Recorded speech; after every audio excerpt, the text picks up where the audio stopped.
এই অপারেশনটা চলবে অতদিন পর্যন্ত যতদিন পর্যন্ত ডেভিল এখান থেকে মুক্ত না হবে। প্রথম আমি আপনাদেরকে এবং চাঁপাইনবাবগঞ্জবাসীদের আমি ধন্যবাদ জানাই। তারা কিন্তু আইন শৃঙ্খলা বাহিনীর সাথে কাজ করে কিন্তু তারা ওই পার্শ্ববর্তী দেশের একটা জবাব তারা দিয়েছে। কিন্তু তারপরও আমি আপনাদের মাধ্যমে এবং চাঁপাইনবাবগঞ্জবাসীর বলবো যে আইন যেন কোনো সময় কেউ নিজের হাতে তুলে না নেয়।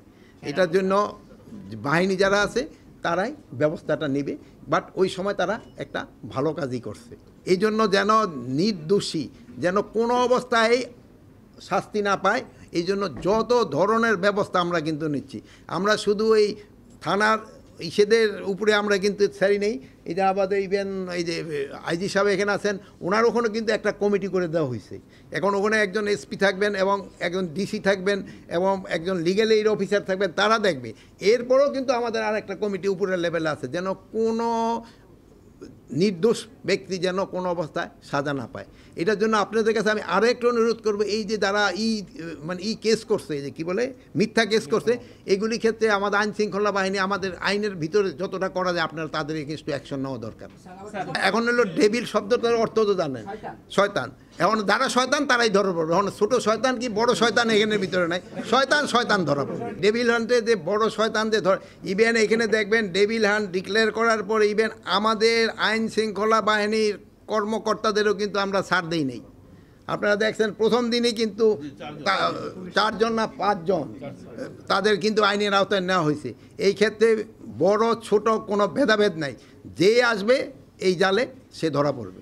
হরিয়ানা থেকে গরুটা কিন্তু এই বর্ডারে নিজেরও হাইটে আসে না, এখানে কিন্তু তাদের চোরা কারবারি কিন্তু নিয়ে আসতেছে, কিন্তু তাদের একটা কি, তারা কিন্তু বর্ডারটা ক্রস করে না। আপনারা তো নিজেরা আমার থেকে আরও বেশি জানেন, আর আমাদের ওদিকে যাচ্ছে। আর প্লাস আমাদের মনে হয় এই গরু চোরাচালানি আরও কমে যাবে। আমাদের কৃষকদের কিন্তু এই গরু খামারিরা কিন্তু অনেক উৎপাদন বাড়িয়ে দিচ্ছে।